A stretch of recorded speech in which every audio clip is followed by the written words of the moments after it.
let's begin at the beginning, right? You've been going to immigration court for several weeks, volunteering to escort immigrants who show up to their hearings out of the courthouse. However, ICE agents intervened this time with a man named Eduardo. So what was your understanding for why they were taking him? So each of the families over the last 3 weeks that I've escorted out essentially had their status removed. They did what they were supposed to do at the border. They got a court hearing. They came to it expecting to be able to make their case. And instead, the Department of Homeland Security has moved to dismiss their case and then just process them for expedited removal with no chance for them to say why they fear persecution. So I have the previous times just been able to escort those families out of the building, thankfully.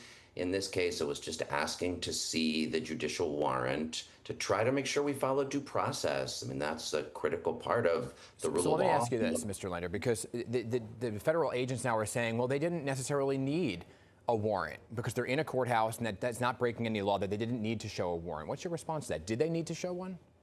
I mean, that's for the lawyers to determine, and no charges have been brought against me. The case, I understand, is under review. But Edgardo's in ICE detention. I don't know where. He doesn't have a lawyer, and I don't think his due process rights are being granted, and that was all I was trying to do. Understood. Do you know why Edgardo was actually in court? Was it because of his legal status that he was trying to get? Yeah, he had been assigned a date to show up in court because he's got an immigration case pending. Yeah. He, is seeking asylum, and he expected that this would be a case to, move forward for him to get a chance to present that case. So we all saw the video, Mr. Lander, and Department of Homeland Security came out with their own statement, which I'm sure you saw now that the charges were dropped. But they originally said that you had assaulted an officer and impeded an arrest. So, the question this morning is, did you ever assault an officer? What was the interaction between you guys? I mean, everyone can see the video. Yeah. The video is straightforward. I didn't come anywhere close to, assaulting or laying hands on anyone. Do you feel that the agents treated you with respect as you were taken into custody? I mean, we're showing the video right now. What did you make of the encounter? I mean, you can see it right there. I'll just let people kind of watch it with their own eyes. I was trying, in that tradition of just being a nonviolent observer, asking for due process to be followed, trying to show some humanity. That's all I was trying to do yesterday. Mr. Lender, ICE agents inside of a courthouse, we've been hearing and seeing this for weeks now, right? That's why there's protests outside. And the guidance that the public has been given repeatedly by city officials like the mayor is that if ICE ever shows up to, say, a school or a house of worship, is to do what you did, and that is to ask for a warrant. So did you ever actually see it, the warrant? No. You can hear the officer in the video say, I have it, but I never saw it. And do they have to show it? I guess is the law. I know it's for the lawyers to, but yeah, because you're an elected official.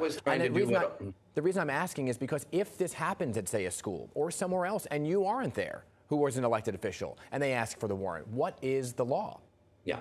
Look, what I want us to be doing is making sure that folks like Edgardo and the family of 4 with kids that were 4 and 5 that I had been able to escort out earlier get lawyers and know the rights they have. And New York City could be helping a lot more with that. And Eric Adams is not doing it. We need to be providing legal assistance and supporting people to getting real good information through our schools, through our hospitals, through our libraries. That's what I think New York should be doing. And so we saw the agents take you into this elevator, right? And then we don't know what happened to you. So where were you taken? And what were the conversations that you were having with some of the ICE agents about whether or not they even want to be doing this? They took me to a detention room on another floor in the building where I waited for about 3.5 hours. It's clear to me, I just asked, for example, like, what was your shift? And that they're on for hours and hours and hours. I think ICE agents right now are being worked on enormous overtime. The so-called Big Beautiful Bill proposes to increase funding by 5 times, 500%. Trump is, promised to do millions of deportations. He is trying to strike fear in immigrant communities and into cities like New York and LA. And I think it is an important time for leaders to stand up. What happened when Governor Hochul arrived? So, after about 3.5 hours, they told me the governor was here and you were being released. And then I was able to, walk out of the detention room. The governor was there. My wife was there. My wife was incredible yesterday. She had been accompanying these families as well. Unfortunately, that meant I got to go home and sleep in my bed, which I'm grateful for. But Edgardo was taken into ICE detention, not with his family.